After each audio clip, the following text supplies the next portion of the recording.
Alright, everybody, here we are back in another series from the CHOC charity tournament hosted by Frost Giant Studios.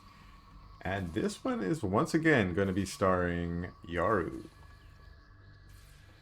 Yoru, of course, plays all three factions. We've seen him play all three factions so far in this tournament. And he's playing Vanguard here in this match on Broken Crown in the old blue. And this will be against Zephiro.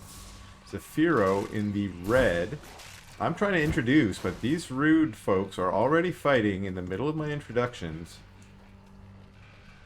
That's okay. It's part of the fun pace of the game, especially since they sped things up a bit. I mean, you're always going to get your scout units interacting early on in Broken Crown like this, but with the little faster eco, you can get units out even quicker, and all of a sudden it's a full-on skirmish happening here in the early game. The scout comes back, really is mad at this Hexen, wants to, you know, bark at her and chew on her cane. Maybe he just wants the Hexen to play fetch. It's like, can you please just throw that stick for me? That's the coolest stick. I'm so jealous that you get the cool stick, and I don't even get a stick. I'm just a robot dog. But we'll never know, because I don't speak dog. But here we go. The dog's gonna come back. Oh, I think he got one, but he's trapped by the effigy. Oh, I thought he might have got... Thought he might have got caught there between the effigy. Little body block there.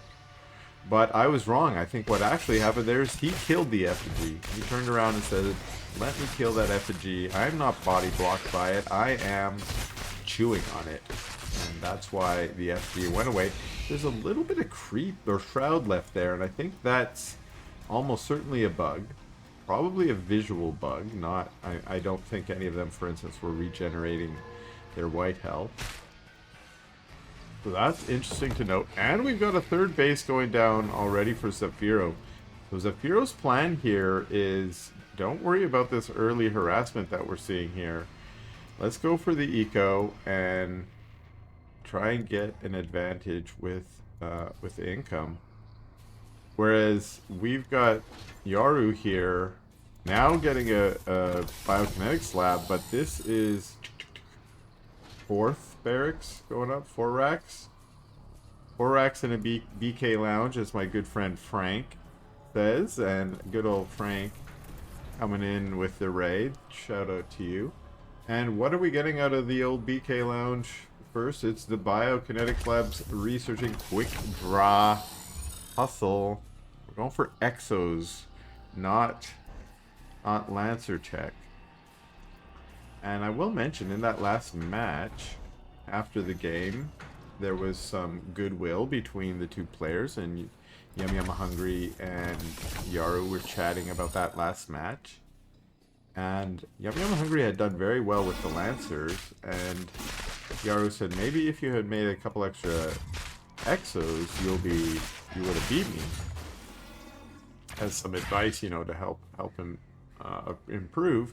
And we are actually seeing that style out of Yoru right now. So he's sort of showcasing it, and maybe we'll see what it is that he meant by that in terms of what do you do with those exos? How do you make them work, especially in this newest patch where there have been yet again exo changes. Almost every patch gets something, and they're usually nerfs, is what Vanguard players tell us.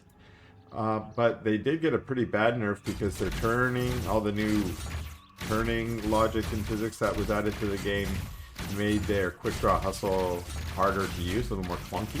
I didn't actually use it myself, so I can't speak to my own experience. But the hotfix, I think, fixed that a little bit, or was intended to. So that's a little buff after a nerf, and yeah, it's hard to keep track of all these things, but at least Yoru thinks they're serviceable still. Whereas last patch they were kind of the thing, as they were a few other patches ago too. They are a popular unit.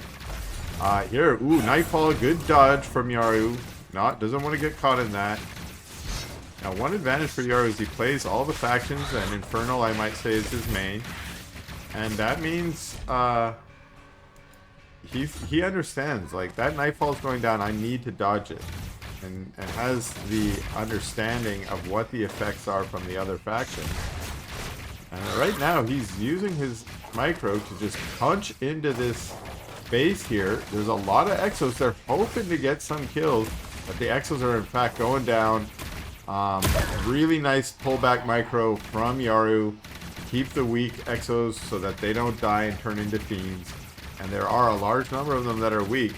It's another Gaunt Force coming down from above that's going to try and snipe a couple weak ones and get some Fiends to help. But no, in fact, there's just too many Exos here.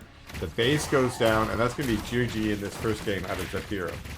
Alright, back at it. We are on Lost Hope, and in the blue Infernal, this is going to be Zephiro. And his opponent,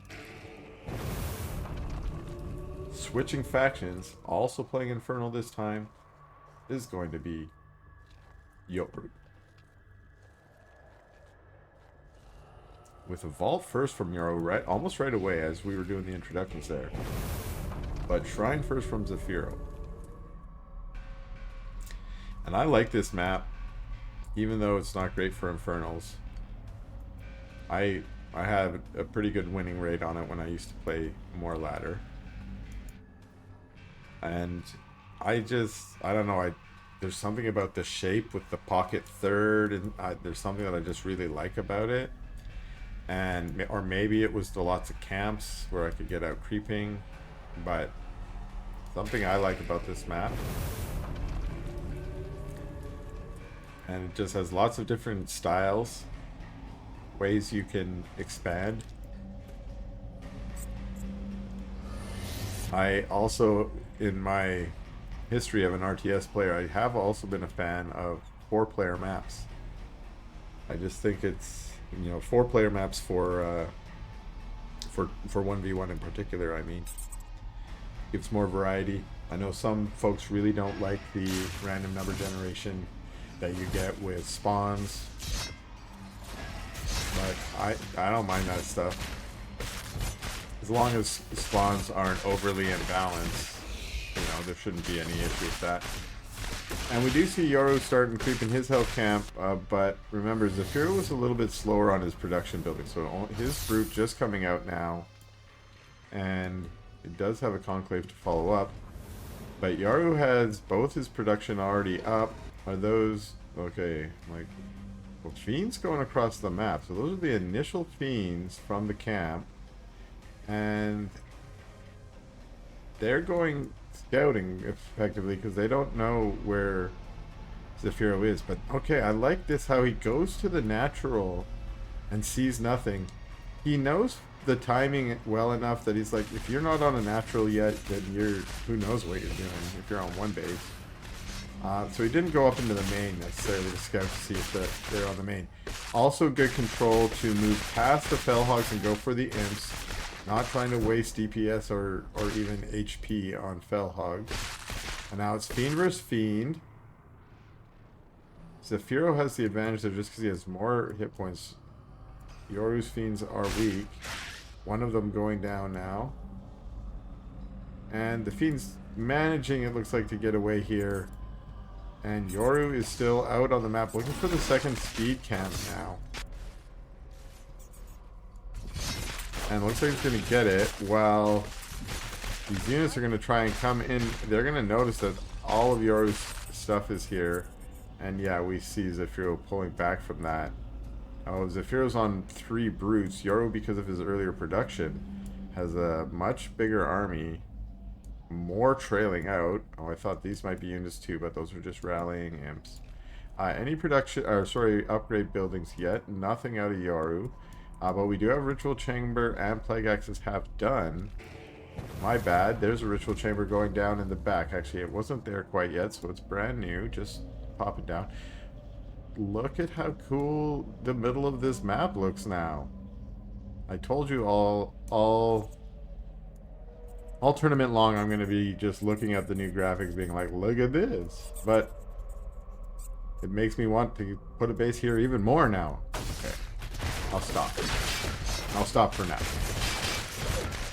And Yoru is doing the Lost Hope thing where you've got map control and where you've got maybe the army advantages. You just go wild on these camps and just try and get all that extra income. This is definitely a get more ahead mechanism where you can use your map control and army to take these camps, and then also look at this great control from Yoru to split off his fiends, throw them on another control group, probably making use of all those cool new hotkeys and auto control groups and stuff and steel keys that were added in the last patch, and using them to recapture these camps that Zephiro is doing a good job of also trying to reclaim, because he knows that if he allows Yoru to just take the whole map, he's going to be very far behind, not only in income but also in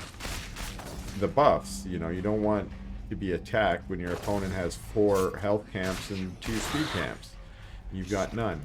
And as it is right now, Yoru is pushing up with his first mag and a little bit of pullback micro.